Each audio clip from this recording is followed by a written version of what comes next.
Struggling with anxiety is one of the most debilitating things in the world. At this point, we've worked with hundreds, if not thousands, of clients over the past few years in coaching and teaching classes. And anyone who lost their ability to drive or leave the house needs to enter an intensive outpatient program.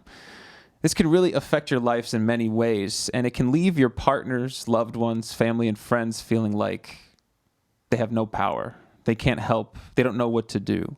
And so that can manifest in a lot of really strange ways. It can manifest in getting really agitated at the person suffering, to them developing some anxiety or depression over the situation. It's almost as if they're seeing this person that they know become someone else over time. And that can be really scary, and it can be very divisive. So we wanted to record a video for those of you who are struggling with partners, who are struggling with anxiety, to let you know one main thing, and we're going to talk about this throughout the video. It's not your fault. It's absolutely not your fault. And furthermore, there's not a whole hell of a lot you can do to control the situation. Your partner who's struggling with anxiety needs to go through their process. And their process may include them dwindling, may include them being a little bit absent, may include them changing in ways that are detrimental to your life and can provoke a lot of fear and a lot of anxiety in you.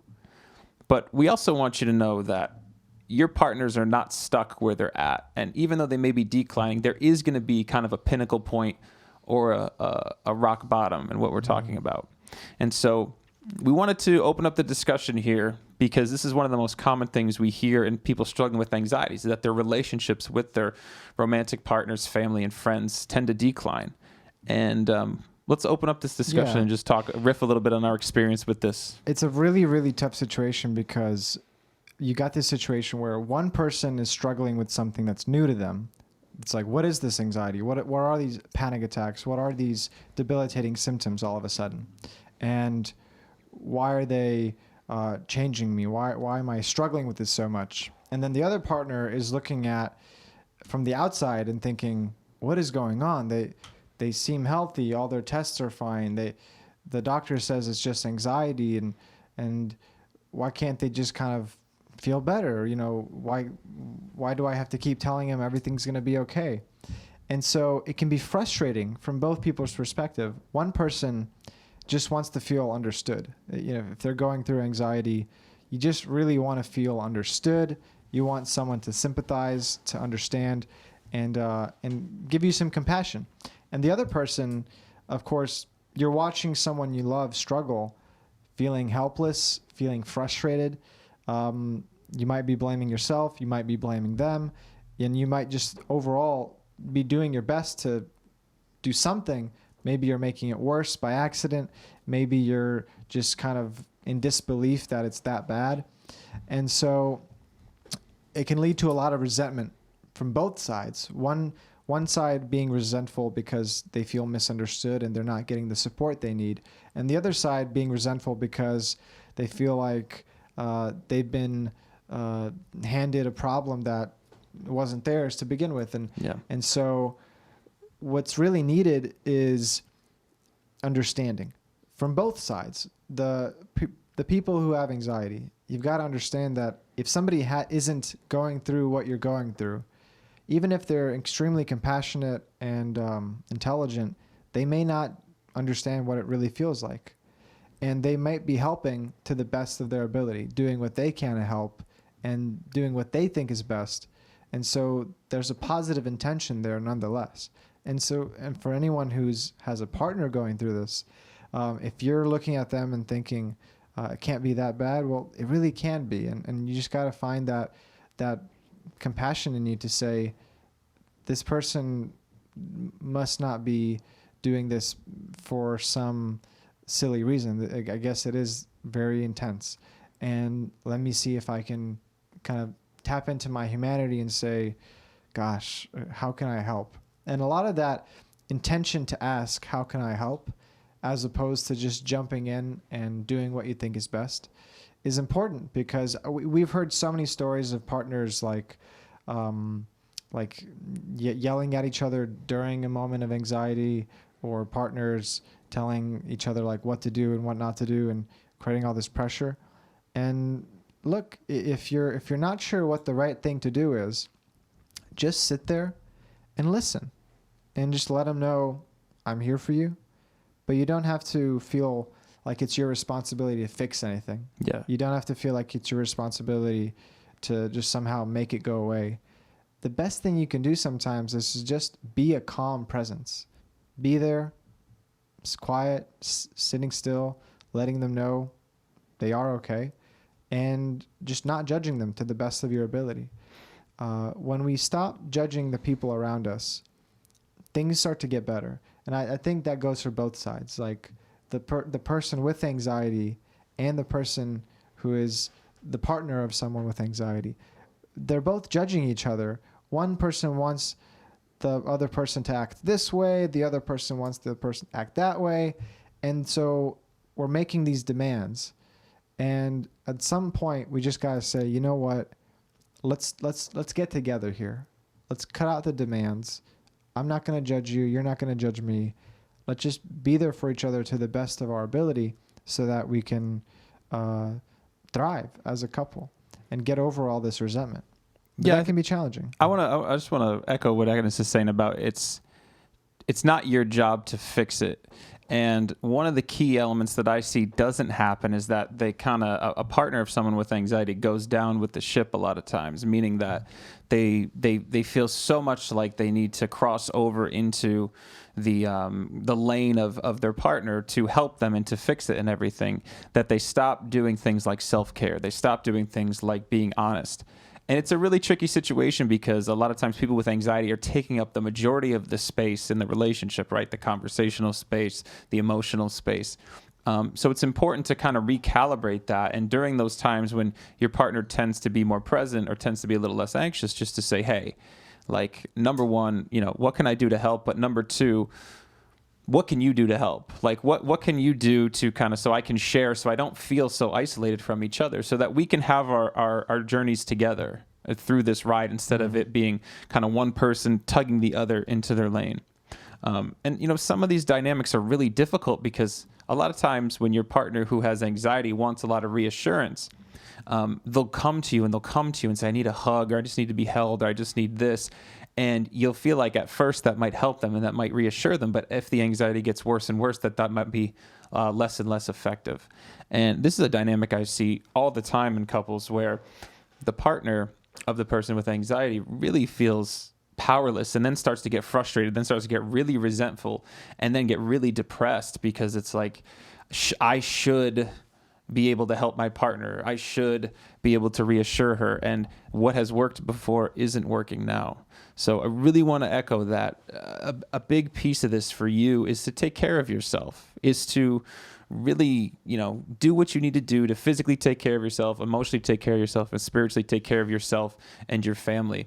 And hold tight with having faith that things are going to be okay. Because if your partner is really committed to getting help, whether it's medication or using a coach or a counselor or, adding some good health behaviors and whatever it may be patient with them. They're kind of just been thrown into the water a lot of times, and maybe they're not used to this, and they're trying to find their footing and they're trying to find their way back to shore. Mm-hmm. So a lot of patience, a lot of self-care, a lot of groundedness, and a lot of faith that things are going to be okay. Mm-hmm. I feel like I agree completely with that perspective. And I feel like I want to just give some guidelines of just do these basic things, because it can be complicated. It can be a lot to remember. So I think hold these 3 things in mind.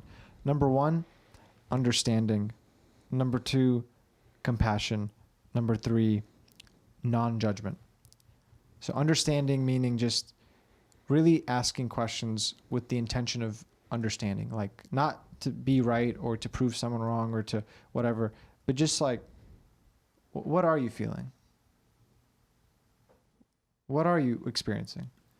Why do you think that? With the curiosity of knowing and understanding, so that you can know what they feel, you can know why they do certain things. And this goes for both parties, both sides, understanding. Number 2, compassion. Compassion because maybe they're frustrated seeing you suffer. Compassion because maybe they're frustrated being abandoned. whatever it is, both sides want some compassion because both sides have been dealt a challenge here. And so compassion from both sides. And then just non-judgment. Don't judge the other person because they can't react the right way. Don't judge the other person because, they're feeling anxious today. Whatever it is, no judgment.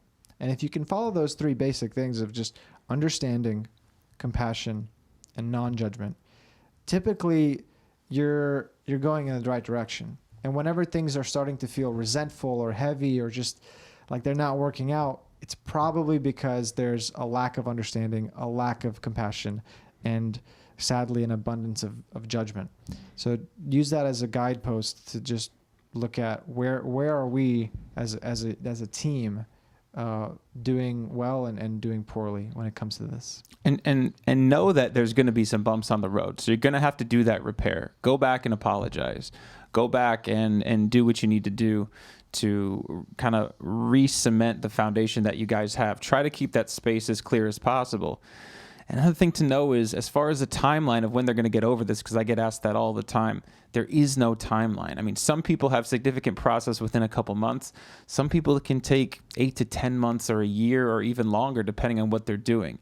If your partner is putting in effort, and not an effort that you think is the right effort, but if you talk to them with understanding and you understand that they are putting forward the best effort that they can, or at least a really great effort, they will get better.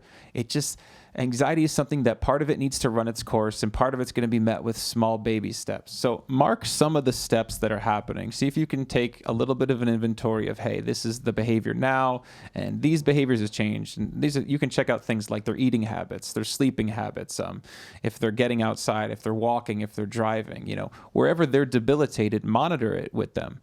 You just have to walk that fine line of encouraging, understanding, compassion with not being pushing and shoving and trying to move them forward because of your own anxiety. It's just a hard situation. I'm sorry you're struggling with it, but it's something that will really test your relationship. And if you've taken that vow of marriage and said for better or for worse, this is something that in the end will bind you together and just be an absolute avalanche of intimacy and understanding and love for each other. Yeah, it's like an opportunity to grow. And yeah, it's an ultimate challenge when you're dealing with any kind of illness, mental health or physical, whatever it is.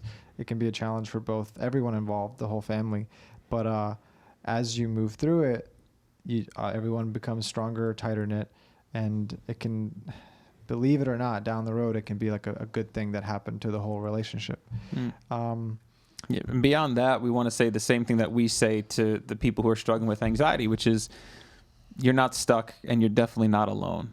There's a lot of people who struggle from anxiety, and there's a lot of partners to those people, and mothers and fathers and brothers and sisters and sons and daughters. And just know that this is something that just kind of needs to run its course.